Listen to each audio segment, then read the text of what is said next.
হ্যাঁ দেরি হবে। তো দেখতে পাচ্ছ বন্ধুরা, সমাধির কাছে চলে এসেছিলাম। সেই সমাধির কিন্তু বিরিয়ানির এখন রেডি হচ্ছে।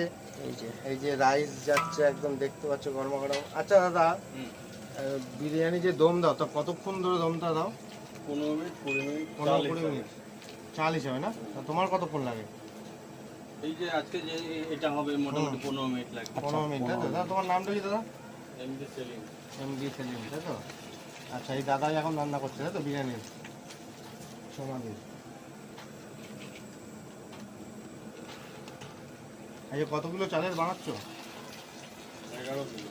11 কিলো, তাই তো? আর একটা কথা জিজ্ঞেস করি দাদা, বলছি এই বিরিয়ানিতে কোনো কালার টালার ইউজ করো নাকি? না, পুরো ন্যাচারাল করছো তাই তো? ন্যাচারাল কালার তাই তো? যা ওই পেঁয়াজ লঙ্কা যা কালার আসবে তাই তো?